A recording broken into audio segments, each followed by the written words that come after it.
नमस्ते प्रणाम हर हर महादेव। सुबह सुबह के बेरा में सबके रुआ सबके स्वागत बा हमार पी देश की सच्चाई तक न्यूज़ में। और सबके बता दें कि भोजपुरी से बहुत बड़ा ब्रेकिंग न्यूज़। आज भर ढेल द ढोड़ी जाने छिल द। जी हाँ रुआ ठीक सुनने कि आज भर ढेल द ढोड़ी जाने छिल द बुलेट राजा जी के गाना कॉपीराइट स्ट्राइक लग गए, पूरा यूट्यूब से गायब हो गए। रुआ सबके बता दी कि पहला न्यूज़ देश की सच्चाई तक हमारा चैनल से देख रहा बनी। रुआ सब पूरा ब्रेकिंग न्यूज़ भाई। रुआ सबके बता दी कि कौनो भी ऐसा मेहनत उतना ज़्यादा ना करी ताकि वो मेहनत के फल रुआ ना मिले। जी हाँ, टी सीरीज से कॉपीराइट क्लेम में लाग गई बा। और कॉपीराइट क्लेम नहीं कि कॉपीराइट स्ट्राइक पूरा यूट्यूब से गायब बा। वीडियो पूरा यूट्यूब से वो गाना गायब हो चुकल बा। आज वह ढील द ढोड़ी जन छिल द।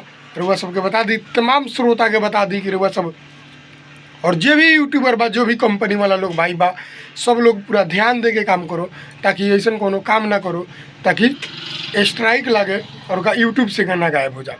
पूरा ट्रेंडिंग में चले वाला गाना पूरा नेपाल में ट्रेंड कर रहा था। और वह सबको बता दें कि पूरा मतलब यूपी बिहार झारखंड में पूरा गाना ऑर्केस्ट्रा के बहुत बड़ा ब्लॉकबस्टर ला। अभी के सीजन में जो कौन ऐसा ऑर्केस्ट्रा या बारात नार लगी जाना में वो गाना ना चलत हो गया।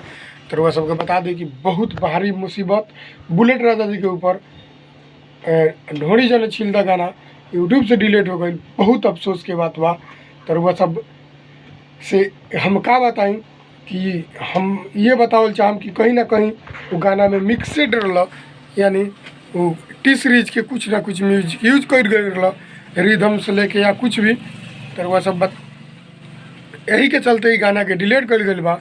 तो वह सब इस सब पर ध्यान दी और बहुत विशेष कुछ कहला कर जैसे भी कोनो अपडेट आई रुआ सबके जरूर बताएं। देश के सच्चाई तक न्यूज़ में रुआ सबके स्वागत बार हुआ। सब्सक्राइब नहीं करिए हमारे चैनल के तो सब्सक्राइब करिए और बेल आइकन दबाई। वीडियो लास्ट तक देखते हैं तो वीडियो के लाइक करिए और वीडियो के ढेर ज़्यादा शेयर करिए ताकि हर एक फैंस के पास पहुँचे। प्रणाम, नमस्कार।